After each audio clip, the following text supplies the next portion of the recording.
Vous êtes-vous déjà demandé pourquoi les femmes les plus intelligentes ne vous disent jamais directement ce qu'elles veulent? Marc Aurèle l'avait déjà pressenti.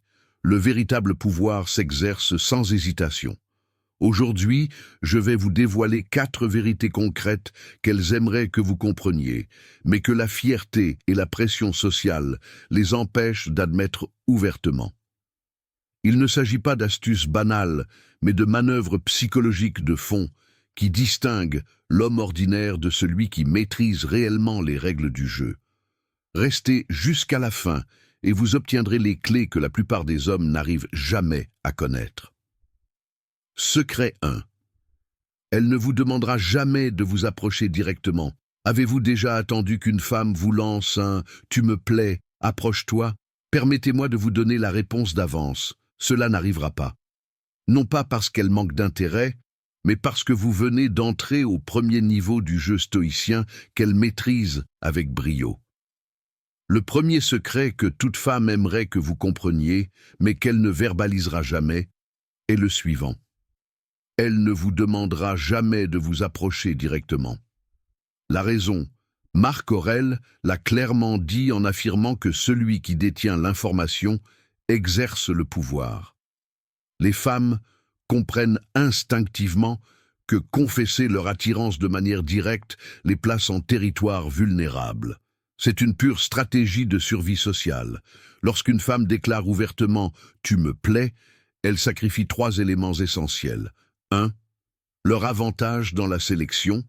En dévoilant ses cartes, elle perd la capacité de filtrer les prétendants. 2. Leur statut social. Les normes culturelles pénalisent encore celles qui semblent désespérées ou trop accessibles. 3. Un outil de test. Si l'homme n'est pas capable de déchiffrer des signaux subtils, il démontre qu'il manque de l'intelligence sociale digne de son attention. Alors, comment le jeu se déroule-t-il vraiment? À travers des invitations déguisées en coïncidence que seuls les hommes dotés d'une confiance authentique perçoivent. Un regard qui dure 1 seconde de plus que la normale. Ce léger sourire quand elle remarque que vous l'observez. Le geste de replacer ses cheveux pendant que vous parlez, se positionner par coïncidence dans votre champ de vision. Chacun de ces détails est une porte entrouverte pour celui qui sait lire le langage silencieux du pouvoir. C'est l'essence de l'approche stoïcienne. Elle attend que vous fassiez preuve du courage de vous approcher, sans avoir besoin d'une invitation littérale, mais aussi de la subtilité sociale pour détecter les signaux discrets qu'elle envoie. De cette manière, elle distingue les hommes manquant de force intérieure de ceux qui possèdent un véritable pouvoir personnel. L'homme moyen retarde son action jusqu'à avoir des garanties absolues. Celui qui comprend le jeu accepte l'incertitude comme une partie naturelle de la dynamique du pouvoir. Si vous avez besoin qu'elle vous explique pas à pas ce que vous devez faire, vous êtes déjà hors jeu. La confiance qui l'attire vraiment n'a pas besoin d'instructions explicites. D'ailleurs, si ces découvertes vous retournent le cerveau, cliquez sur le bouton d'abonnement, car les secrets qui suivent vont complètement révolutionner votre façon de comprendre les femmes. Secret 2. Elle ne vous expliquera pas non plus comment vous approcher. Bien sûr, déchiffrer ces invitations subtiles n'est que la première pièce du puzzle. Une fois que vous avez capté ces signaux, vient la question qui distingue les débutants des vrais maîtres. Comment vous approcher sans avoir l'air d'être comme tous les autres? Vous savez déjà qu'un « approche-toi » ne sortira jamais de sa bouche. Passons maintenant au 2e secret qu'elle n'avouera pas non plus. Elle ne vous expliquera pas non plus comment le faire. Ce n'est pas un manque d'empathie, c'est de la pure tactique. Pensez-y. Pourquoi donnerait-elle des instructions sur sa propre conquête? Ce serait comme passer un examen universitaire avec les réponses déjà imprimées. Ce ne serait plus un examen. Si elle vous dicte le scénario, quelle phrase utiliser? Quel geste faire? Elle ne pourra plus mesurer votre confiance authentique, votre intuition sociale, ni votre capacité à mener l'interaction. Marc Aurèle observait qu'un dirigeant doit paraître compatissant, honnête et pieux, tout en étant prêt à agir à l'opposé lorsque la situation l'exige. Les femmes appliquent ce principe instinctivement. Elles veulent vous voir naviguer sur le terrain social sans carte, car c'est seulement ainsi qu'elles peuvent évaluer votre vraie valeur. C'est là qu'intervient la différence entre l'amateur et le professionnel, la préparation stoïcienne avant l'approche. 1. Premièrement, adoptez le bon état d'esprit. Avant de sortir, évoquez 3 moments récents où vous vous êtes senti fier. Ce n'est pas de l'ésotérisme, c'est de la neuroscience. Vous activez les hormones de l'assurance qu'elle percevra sans que vous le remarquiez. Deuxièmement, le soin de votre apparence physique. Le respect de soi, une chemise bien repassée, des chaussures impeccables et une touche de parfum, rien de criard. Il ne s'agit pas de vanité, mais de montrer comment vous prenez soin de vous. Elle interprétera que c'est ainsi que vous prendriez soin de la relation. Troisièmement, l'échauffement social. Ne l'abordez jamais comme votre première interaction de la soirée. Avant, mettez l'ambiance. Parlez au barman, faites un compliment sincère à quelqu'un, commentez quelque chose de neutre sur l'endroit. Quand vous vous approcherez enfin, vous dégagerez une aisance et une énergie sociale, et non l'anxiété du débutant. Pourquoi est-ce si efficace? Parce que pendant que vous interagissez avec d'autres personnes, elle analyse votre aisance sociale. Quand vous vous présenterez enfin à elle, faites-le mu par une curiosité authentique et non par une urgence désespérée. Utilisez des sujets simples qui fonctionnent toujours. Qu'est-ce qui vous amène ici ce soir? Ce groupe est incroyable. Vous les connaissiez déjà? Ce collier est magnifique. A-t-il une histoire particulière? L'idée est de rester ouvert, curieux et en phase avec le moment. Pas de débat philosophique profond, ni de sujet polémique. Ce n'est pas le moment de faire étalage de votre intellect, mais de créer une connexion légère, bien que sincère. Rappelez-vous, elle ne va pas vous donner un mode d'emploi, car son attirance pour vous dépend précisément de votre capacité à déchiffrer la situation par vous-même. C'est ainsi qu'elle distingue les leaders naturels de ceux qui ont besoin d'indications à chaque étape. Secret 3. Elle ne dira jamais directement « reste » ou « pars ». Et attention à un point que beaucoup d'hommes ignorent. Savoir comment approcher n'est que la moitié du jeu. L'autre moitié consiste à reconnaître quand elle veut que vous restiez et quand elle préfère que vous partiez. Vous maîtrisez déjà le moment et la manière d'approcher, mais voici le 3e secret qu'elle ne vous révélera jamais.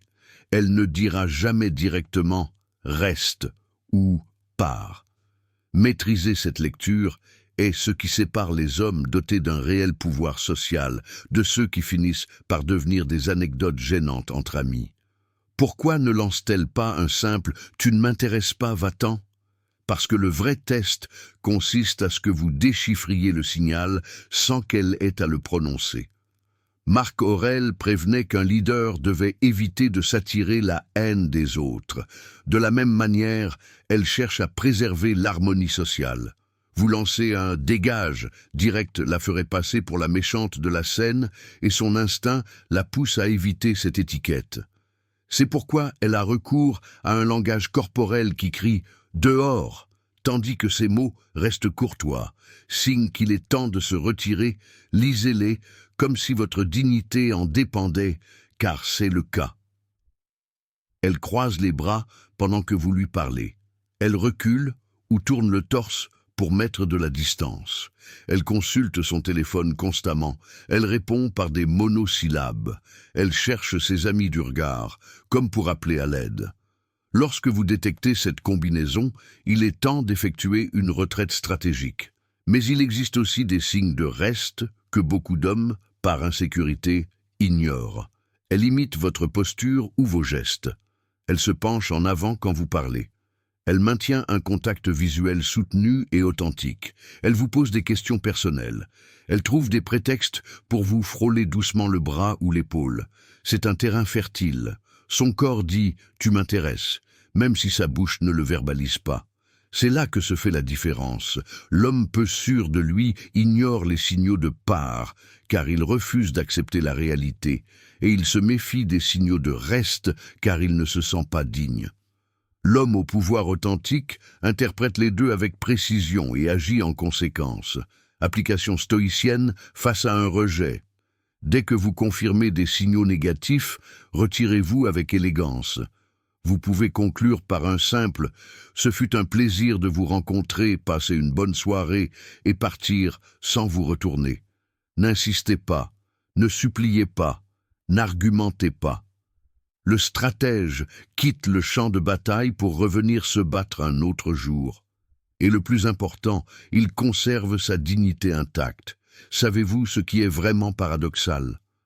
Se retirer avec élégance suscite souvent plus de respect et même plus de curiosité que de rester pour mendier de l'attention, car vous montrez clairement que vous avez des limites, que votre temps a de la valeur et que votre valeur ne dépend de l'approbation d'aucune femme.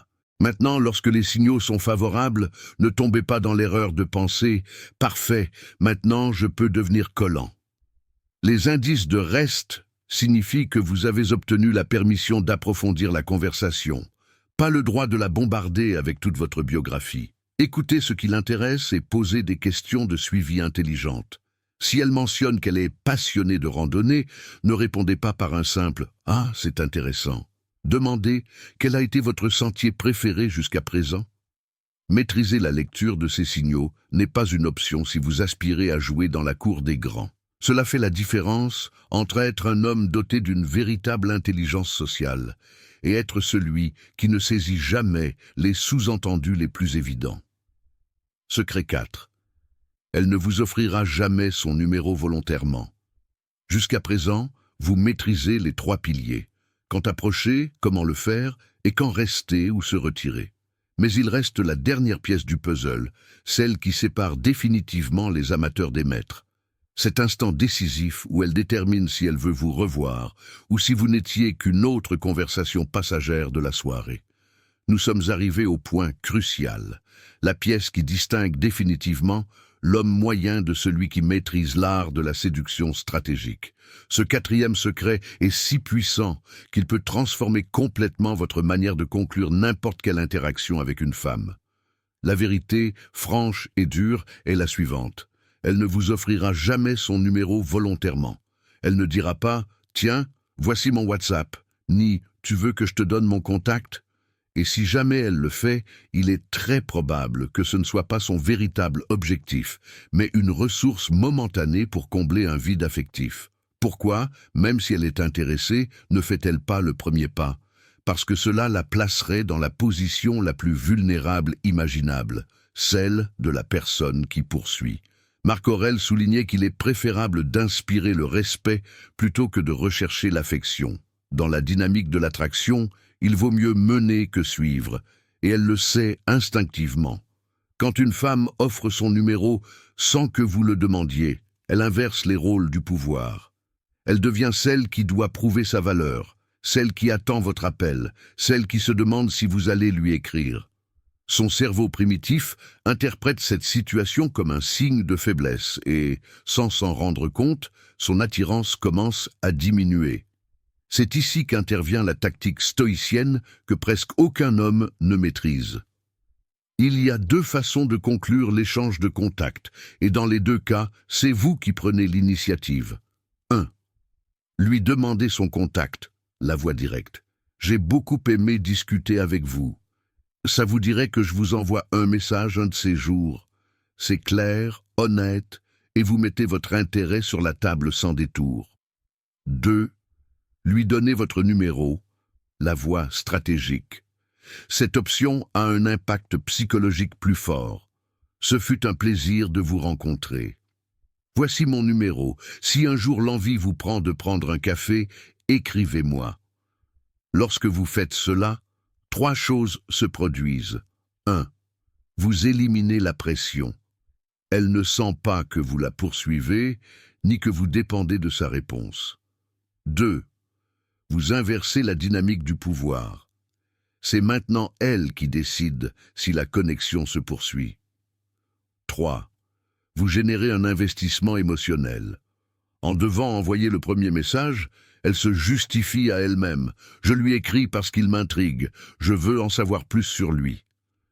Chaque justification renforce son intérêt. Demander son numéro, c'est comme solliciter une audience. Donner le vôtre, c'est l'accorder. Un homme qui a des options ne supplie pas pour de l'attention. Il l'accorde à celle qui la mérite. Si elle ne vous écrit pas, parfait. Vous avez filtré celles qui n'auraient répondu que par politesse. Celles qui le feront seront réellement intéressées. Scénario prêt à l'emploi. Si vous choisissez de lui demander son contact, j'ai vraiment apprécié cette conversation et j'aimerais la poursuivre. Ça vous dirait que je vous écrive plus tard? Si vous préférez lui donner le vôtre, j'ai été ravi de vous rencontrer. Voici mon numéro. Si un jour vous voulez prendre un café ou continuer cette discussion, ce sera avec plaisir. Appliquez la méthode qui correspond le mieux à votre style et à la situation, en gardant toujours le leadership et votre valeur personnelle. Conclusion.